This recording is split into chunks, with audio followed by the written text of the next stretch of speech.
የዐቢይ ጾም ሦስተኛው ሳምንት ምኵራብ።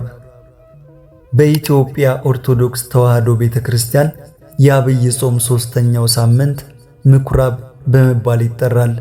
ጌታችን አምላካችን መድኃኒታችን ኢየሱስ ክርስቶስ ወደ ምኵራብ የገባበትና ያስተማረበት ነው።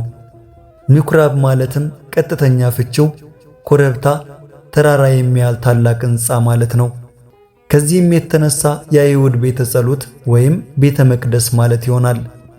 እንደ ቤተ ክርስቲያናችን ሥርዓትና ትውፊት መሠረት በዐቢይ ጾም 8ቱ ሰንበታት ሊዘመር የተዘጋጀው የጾም ድጓው መዝሙር ነው። በየሰንበቱ የሚነበቡት የመጽሐፍ ቅዱስ ምንባባት፣ የሚዘመረው የዳዊት መዝሙር ምስባክ ከሰንበቱ ስያሜ ጋር የሚያያዙና የሚዛመዱ ናቸው። በሰንበታቱ ውስጥ የሚነበበውና የሚዘመረውም ጌታችን በመዋዕለ ስብከቱ ያስተማራቸውን ትምህርቶችና የሰራቸውን ዋና ዋና ታምራትና መንክራት የሚመለከቱ ናቸው።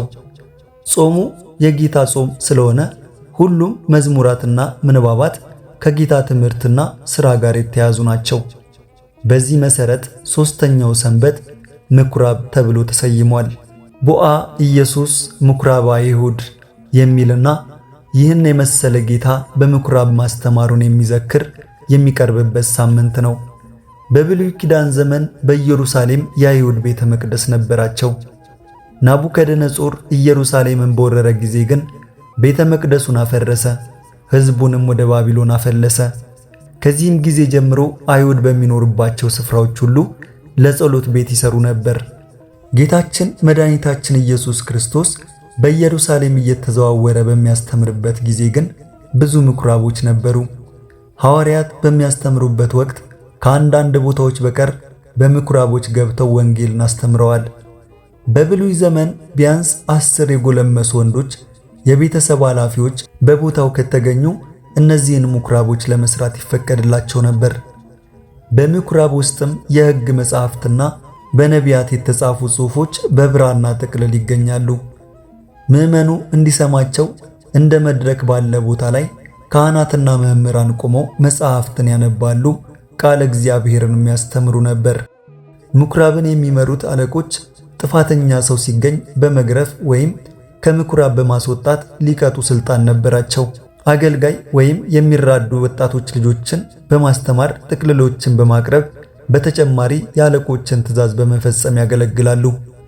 በየሰንበቱ ሕዝብ ሁሉ በምኵራብ ተሰብስበው አምልኮታቸውን ይፈጽሙ ነበር። ከአምልኮታቸውም ውስጥ ጸሎት፣ ከሕግና ከነቢያት ንባብ፣ ስብከትና ቡራኬ ነበር።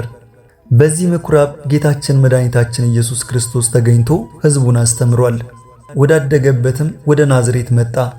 እንደ ልማዱም በሰንበት ቀን ምኵራብ ገባ፣ ሊያነብም ተነሳ። ሉቃስ 4:16። ወደ ገዛ አገሩም መጥቶ እስኪገረሙ ድረስ በሚገባቸው ያስተምራቸው ነበር። ማቴዎስ 13:52። ሰንበትም በሆነ ጊዜ በምኵራብ ያስተምር ጀመር። ማርቆስ 6:1።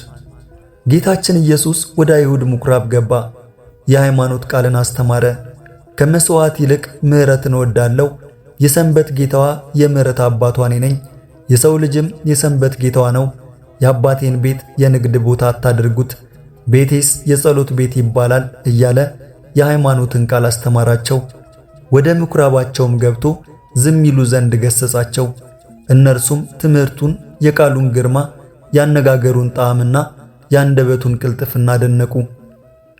ምንባባት መልእክታት ቆላስይስ 2:16 እስከ መጨረሻ።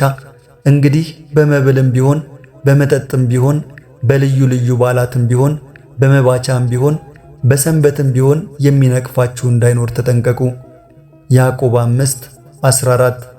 ወንድሞቻችን ሆይ እምነት አለኝ ምግባር ግን የለኝም የሚል ሰው ቢኖር ምን ይጠቅመዋል?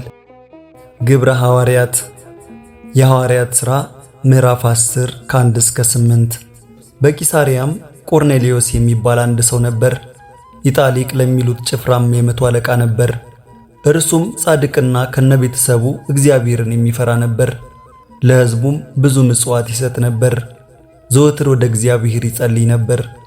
ምስባክ መዝሙር 68:9 የቤትህ ቅናት በልታኛለችና የሚሰድቡህም ስድብ በላይ ይወድቋልና ነፍሴን በጾም አስመረርኋት።